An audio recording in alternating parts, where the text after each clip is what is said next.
So this is my completed line work.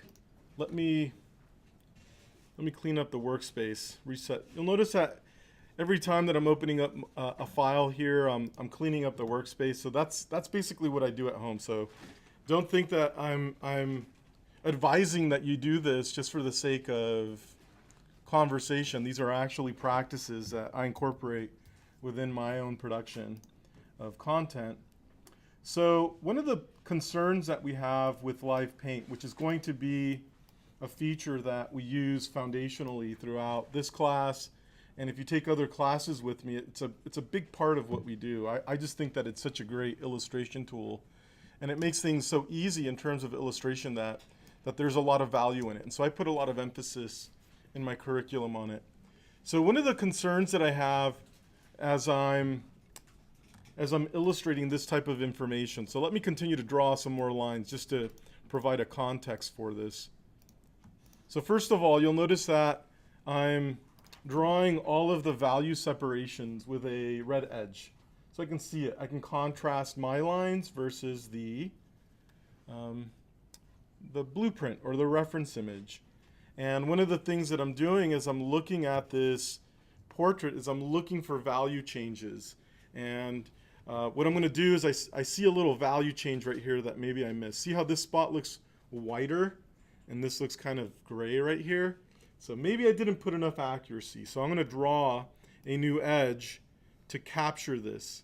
So as you can see here, I just drew a new line, okay? And maybe I'm going to use a more accurate eye or a more detailed eye as I illustrate these things or these little lines. So I'm going to comb around here. Maybe right here in his neck, I'll add a little bit more information on his shoulder. And I'm making some mistakes on purpose, by the way. So that way we can talk about some of the things that I need to look for. So as I'm drawing through this, I'm combing for value changes that I may have missed.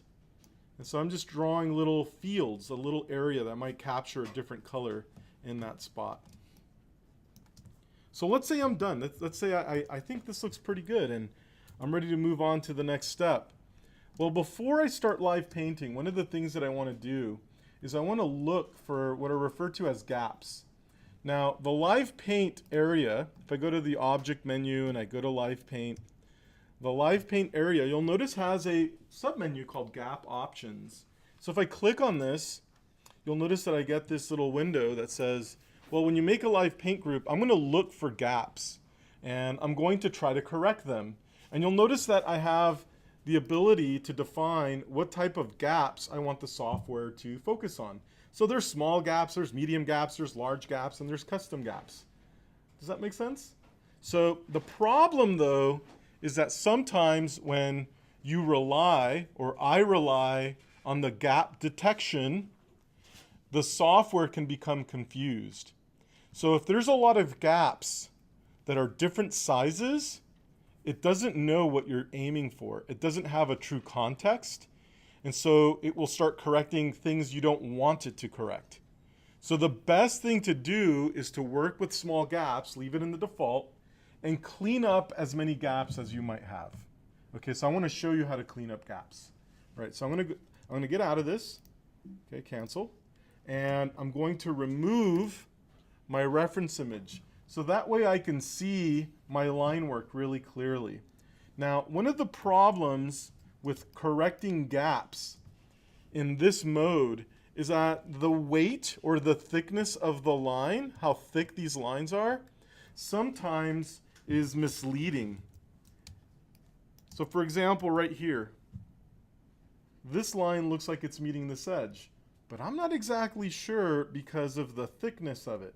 The only way that I can truly see whether or not this line is intersecting this one, in other words, there's not a gap right here, the only way that I can see the accuracy of the line is to go into what's called outline mode. So we've done this before in class, but this is more of a important context, an important reason in which I would want to do this. So outline mode is a preview. It's a visual aid. So if I go to view, you'll notice that it's the very first option at the top. So what's the hotkey for it? Command Y. So we've talked about this before.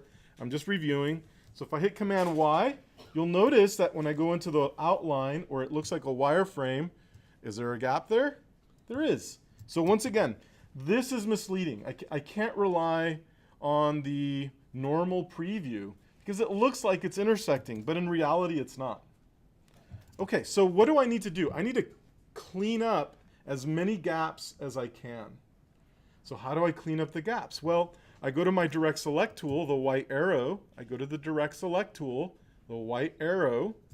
I activate that, and I click on the endpoint, the end anchor, and I just slide this over until it intersects. And you'll notice that it sort of snapped to it.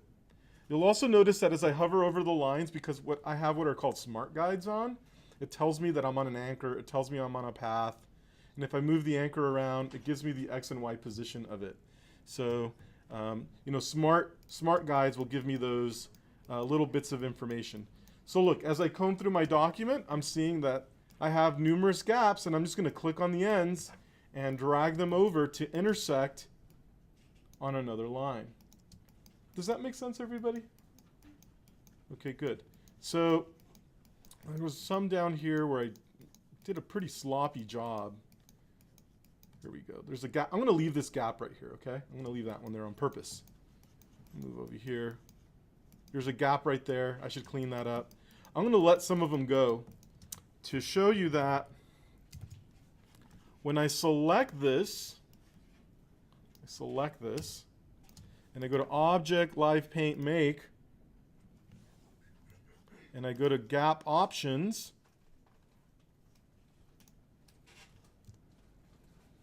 let me change the gap colors. Go to green. Green, green, green. Select green. Okay, there we go. It should show them.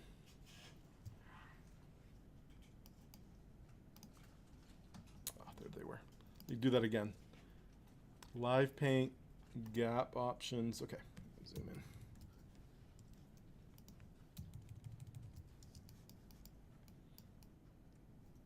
Do we see a gap somewhere? Okay, right here. See some gaps right there? The one right there. Object, Live Paint, Gap Options.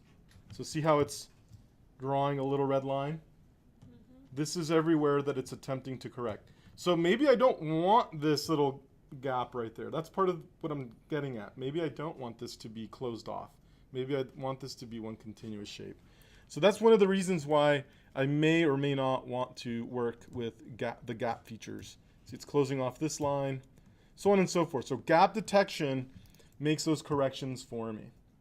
Okay, does that make sense? But I want to correct them before I use this feature to avoid any confusion within the software. Like I said, it might close things off that I don't want it to close off. So I'm just grabbing the anchors and moving them to intersect with a line that I am choosing or selecting, controlling. I'm making the decisions. I'm not going to let the software do it for me. Does that make sense, everybody? So this is how I correct the gaps. This is how I clean up my line work.